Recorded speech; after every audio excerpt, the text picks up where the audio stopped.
Reading with your kids. Hey, so great to see you. Come on in. Hi, my name is Jedley, and this is the Reading with Your Kids podcast. We are coming to you from the beautiful neighborhood of Reedville in the southwest corner of Boston, Massachusetts. We are so happy that you're a part of our beautiful Reading with Your Kids family. Please be sure to subscribe to the show on the iHeartRadio app, on Spotify, on Google Podcasts, Apple Podcasts, wherever you find your podcast. Our guest today is Katie Burke. She is the author of a really cool book called Urban Playground. You know, one of the things that my wife loves, my wife's been a teacher for over 33 years, and, this is a difficult time for her. She's doing a lot of her teaching online, and, she's talking to parents and giving her students' parents support, and she's hearing from everyone. I had no idea how hard it was to be a teacher, and it is, but, you're all doing such a great job. I am so very proud of all of you out there trying to support your kids' education and help make the most of this quarantine time together. Well, you might want to take a break and just do something incredibly fun. I have a great idea. This is a great book that you will love reading with your kids, and your kids will absolutely love it. I'm talking about The Last Surviving Dinosaur, the Tyrannosaurus, written by Stephen Joseph and playfully illustrated by Andy Case. This book tells the tale of how the dinosaurs became extinct. And it's not that life-ending meteor shower the paleontologists often talk about. No, siree. The Tyrannosaurus is so very cranky that she makes all the other bigger and meaner dinosaurs disappear. That is, until she comes across the only dinosaur who is immune to her incessant complaining, the Tyrannosaurus. These two dinosaurs evolved into humans, and that's where cranky people come from. You know, one of the best things about this book is that it's not just for cranky kids. As the storyteller says in the end, even mommy and daddy can be a crankosaurus and a kvetchosaurus sometimes, especially when we've been stuck in the house for so long. The Last Surviving Dinosaur reminds readers to be mindful of when and how often they complain. And in all seriousness, this is a lesson that we can all benefit from. The Last Surviving Dinosaur is available from Amazon, Barnes & Noble, and many other sites where books are sold. The Last Surviving Dinosaur, the Tyrannosaurus by Stephen Joseph. Joining us right now from San Francisco in California, she is the author of a wonderful new book called Urban Playground. Please welcome to the show, Katie Burke. Katie, how are you? I'm well. How are you? I'm really, really well. Really excited to talk about this great book. And I said the title is Urban Playground. It also has a subtitle, What Kids Say About Living in San Francisco. So tell us all about this great book and about your great city. Sure. So I have lived in San Francisco since 1999 and had the idea with the help of my now publisher last year to write about kids in the city. And it is a series of profiles based on my interviews with 50 San Francisco kids ages 5 to 9 on their experience growing up here. Wow. Really, really cool. How did you select the kids? I started where I live and work and play. So I just put the request out to friends, told them what I was doing, and it just spread from people whose kids I know to people whose kids they know, and just went into the ripple effect that way. Very cool. Now I'm looking at your website, and I see a number of kids, and it looks like a pretty diverse group of kids. Yes. And originally the book started out, the original idea in September 2018 was that I would interview 50 kids in cities around the U.S. So on the website, I'm featuring mini profiles of kids in various cities because I want to include every child I interviewed, because they were originally the intended profiles. And then in January of 2019, my publisher reached out and said, we really should start in San Francisco because that's where you are.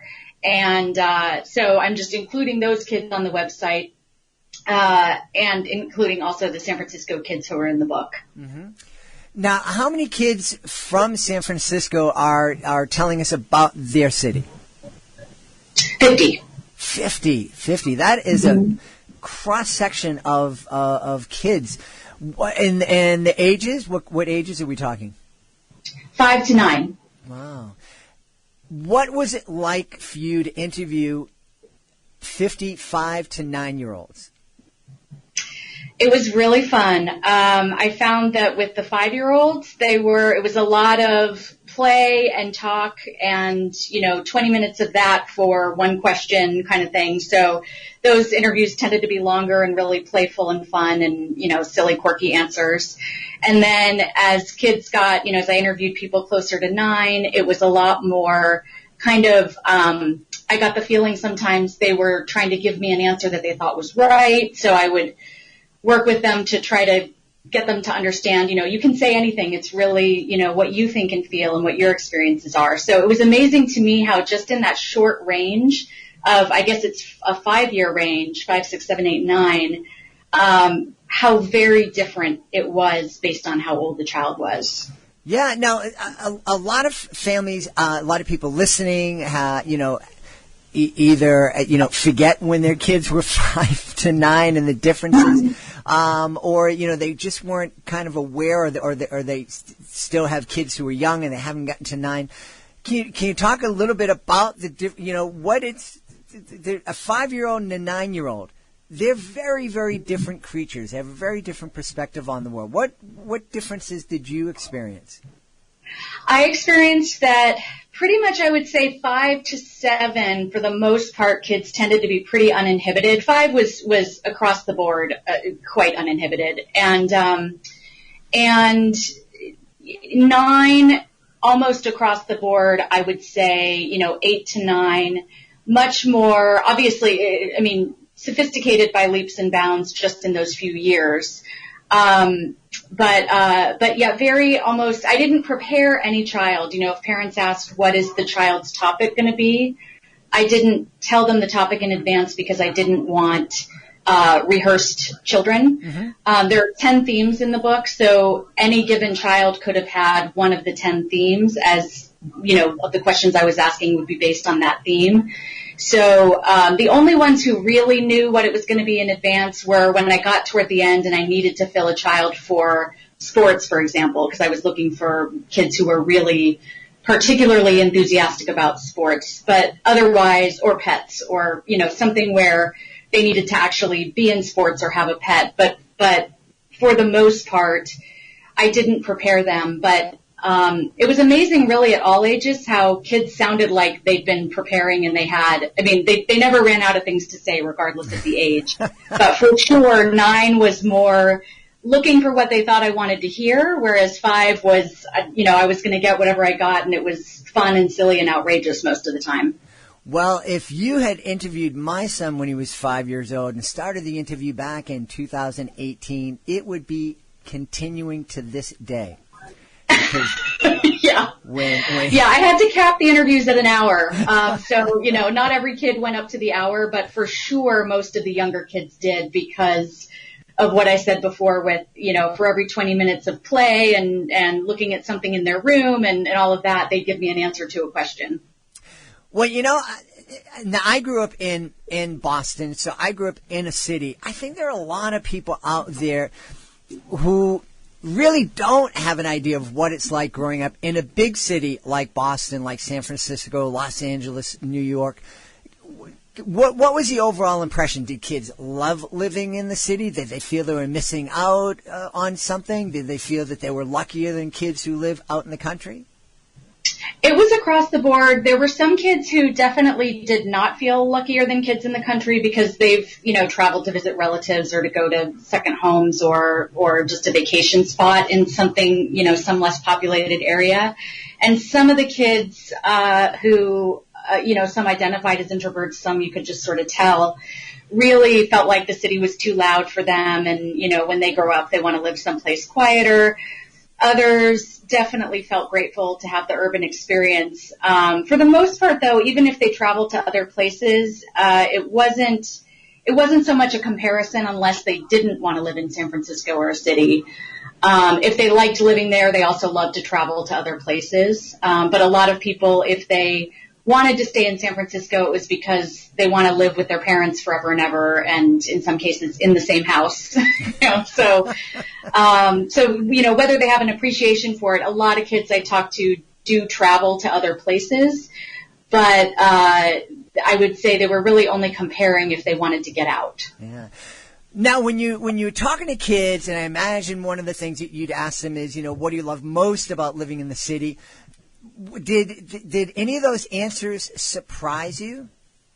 Yes. I was surprised that when I didn't really realize it in real time, but when I went back to write up the interviews, there was really a pattern of every kid loves the park near their house and ice cream. It was kind of like there's just a universal there that you could put them anywhere and you're going to get that answer. And certainly not every single kid, but that was a very popular answer about what they loved about San Francisco was whatever park is closest to their house and, the ice cream place that they love to go to.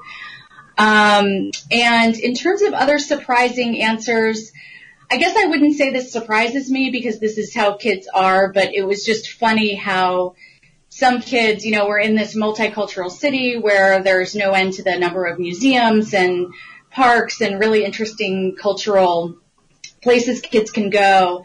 And, one kid I'm thinking of talked about going to Target and that was her favorite thing, or eating at McDonald's. And some kids were, I had videotaped some of the interviews if the kid wanted it and the parent agreed. And there was one where the kid was talking about Target and I was videotaping, so the parent didn't jump in, but was horrified afterward and assured me that she takes her child to museums and libraries and parks and all these other things. And, because the kid was talking about Target. But, that doesn't surprise me because it's like maybe she went to Target the day before and that's kind of what kids do. Yeah, but I think it's also instructive for us because one of the things that I found, and I was really surprised, I was really happy my wife and I kind of noticed this, is when our kids were young and we took them to Disney World and we got the park hopper pass and we're able to go to, the different parks, one after the other, day after day after day. And after the second day, there's just so much going on and it was so overwhelming. The kids were they just got miserable. Here they were in the happiest place on earth. They were miserable. They were driving us crazy. We went back to the hotel in the little pool that was just a rectangle of water. And they had the best time. And I'm looking at my wife and I'm like going, we just spent $1,000 in Disney World and we could have been here for nothing. But I think a lot of times when we go to museums and we try to fill our kids with culture and activities and all this other stuff, it kind of overwhelms them and we forget just how much they love just hanging out with us and doing things that feel comfortable. Yes, that's the parks and ice cream principle. It's really true. And, that's what kids would get lit up about. If a child was particularly passionate about sports or something, they might talk about that, even if it's an organized, structured team kind of thing. But yeah, I mean, it is a reminder to keep it simple because when there is so much, and certainly for myself as an adult, it's like you can just grind yourself down going to everything that's exciting and fun and really get bombarded. But yeah, I mean, kids bring it back to the basics, don't they? Well, they really do, and I know, my wife is much younger than me, but now that I'm, approaching 100 years old, I know when I go on vacation, if we can do one museum in the morning, it doesn't matter what city we're in, we can do one museum in the morning and then just kind of hang out together. I'm happy about that. I don't have to see every single thing in the city. Right. It's a great way to experience any place. I mean, and San Francisco is a perfect example because it's such a walkable city. I mean, it's 7 square miles and, just beautiful architecture. And, yeah, I agree. I mean, it's such a nice way. When I travel, I like to do that. I'll just have fun walking around. And Boston's a perfect example of a place. I have not been there in decades, and I've got it on my list to go back because I just think it's so beautiful, and I was a fan of some of the David Kelly shows and loved seeing the scene shots of Boston. And, yeah, it's great to just experience a city and not feel like you have to overschedule yourself, whether you live there or you're visiting. Well, when you come back to Boston, you will find that you will be lost because it's changed so much. Oh, I'm sure. Every time I go downtown, I get lost, and I've been living here my whole life. But I haven't had the pleasure of going to San Francisco. What am I going to find out about the city through reading Urban Playground? What are you going to tell me about San Francisco? I think you really would just see it through the kids' eyes. It is by design not a travel book or anything that's sort of intentionally telling anyone where to go or what to do, for example. But, it comes up here and there. But I think you would learn you would learn what the kids are excited about, beyond just the park by their house and ice cream, just the different places they like to go, what their school experience is. The themes are family, school, vacation, sports, work, meaning what they want to do when they grow up, talents, pets. I might not have hit all 10 here, but anyway, so you would learn about the city through that lens because with every interview, I made sure to ask what they loved and didn't like about the city. Whether I included that in every single profile or not, I definitely asked and then just did it through the lens of whatever their theme was. So there's certainly lots to love in San Francisco for kids. And then in terms of what they didn't like, I would say roundly there was criticism of, it's dirty. Definitely several people mentioned the significant homeless population, whether from a place of empathy for the homeless people or fear for themselves or both. So I think you would just get a sense of my intention was to have it be really an on the ground, kids as low to the ground as possible view of the city. Well, I'm really happy that you included what they liked and what they didn't like. And I think that's because that is, the homeless issue that you mentioned. It's an issue all over the country in every big city and here in Boston because of the weather, the folks who are homeless tend to be in shelters and we don't have the tent cities that you find in San Francisco and Los Angeles, so it's not as visible, but it certainly is present, and it is something that's on kids' minds. And I think, reading about this in Urban Playground would be a great way for a family to start a conversation about that because folks who are homeless are human beings, and there's a multitude of reasons why they're homeless, and it's an issue we should all be concerned about and hopefully have some empathy towards the folks who are suffering. Right. There's one child in the book, a 5-year-old boy I interviewed who was talking about, he loves to draw, and he said what he wants to do is make art that he can sell to people and then give those proceeds to homeless people. And then, he's got this whole idea about how he would provide jobs for homeless people and then train the homeless people to find jobs for other people and who are also suffering and, living on the streets or in shelters. And, it was just really beautiful to hear him talk from such an empathetic place. And we were actually holding the interview right outside a coffee shop where there was a homeless man, with a cat perched on his shoulder, and the little boy was petting the cat and talking to the man as they talked. And I was speaking with the child's mom and saying, a lot of kids that I talk to are really just scared of homeless people, which is also understandable because they don't know what to make of it, to make of the situation. And, his mom said, we've just chosen to model for him and speak to him about the issue from a place of empathy, and they're human beings and they're struggling and, there's nothing to be afraid of. And, so it was really admirable to watch him doing that in real time as he was talking about it. Well, that young man has a great. I love the way he's looking at the future and looking to help folks. You mentioned that you were talking to kids about what kind of jobs they wanted to, what kind of work they wanted to do when they grew up. Any of those job ideas surprise you?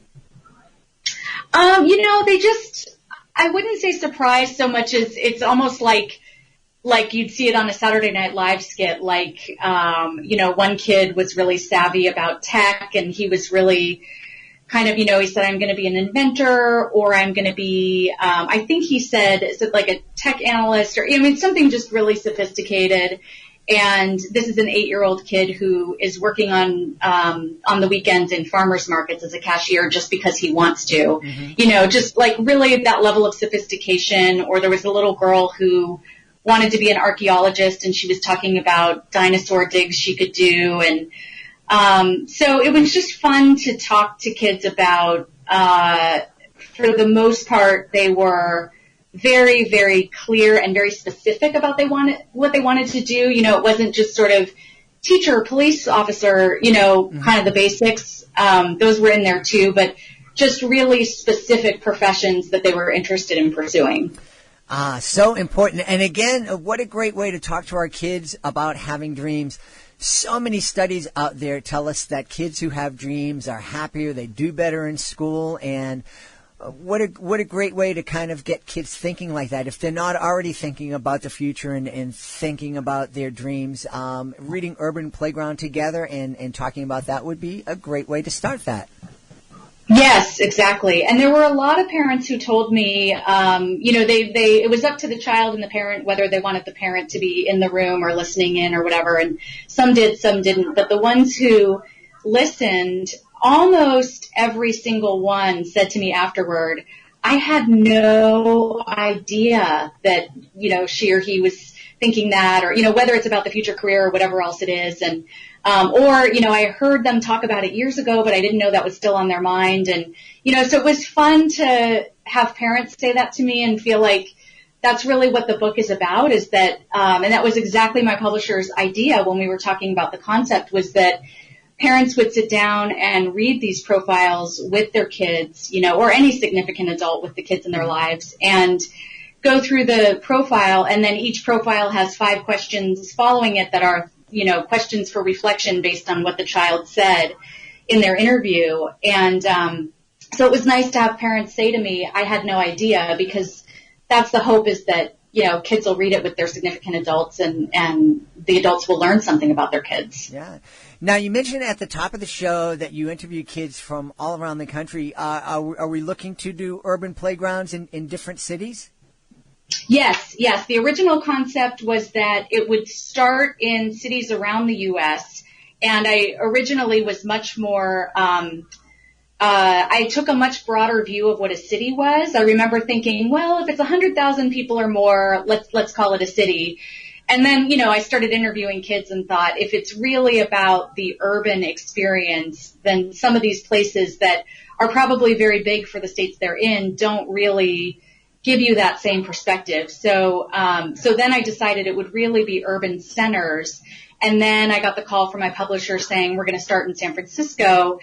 And then it went the other direction. We'll start in San Francisco and then either go completely general and do cities around the U.S. or go city by city. And I think what I'm leaning toward right now is to just go to the next city, whatever that would be, and just do this city by city. That sounds fascinating. It's, we talk a lot here in the podcast about, the fact that a book it's a great way to travel. Without, if you don't have the time to hop in a car, hop in a plane, it's a great way to sit on the couch and open up a book and take a trip to a different part of the world or different part of the country with your kids. Right. And the idea is that kids in other places can learn something about, for example, in this first book, San Francisco, and also that they can see, oh, yeah, that's me too. Wherever I live, I also like parks and ice cream. And it was great to see. I didn't even gear it that way. It was like the kids are going to say what they're going to say. And I was really letting it come from the kids. I wasn't trying to put it in any sort of different, direction that I had in mind or anything. And I feel like it has a good combination of both. We'll see what happens when adults talk with their kids about the book, but I feel like it has that sort of view into San Francisco that's very unique and also relatability for kids wherever they live. Yeah, and it sounds like a really honest look, too, and I really appreciate that. Tell everybody where they can find out more about Urban Playground and find out more about Katie Burke. Sure. My website is www.katieburkeauthor.com, KatieBurke, and then the word author. So Katie Burke Author is all one word, .com. And on the homepage, people are welcome to pre-order if this interests them. There's a link to IndieBound and a link to Amazon. And then I just have different tabs in the book that'll talk about the book, talk about some of the kids, show some of the stories, the mini profiles. I make them a little shorter on the website. A little bit about me, and then for local people or people who can get here, I have an events page where I'm going to be doing some readings when the book launches in April, and media that has my book reviews, and we'll, of course, have this podcast and any other reviews and interviews, and then my social media links. The book is on Twitter, Instagram, and Facebook. Awesome.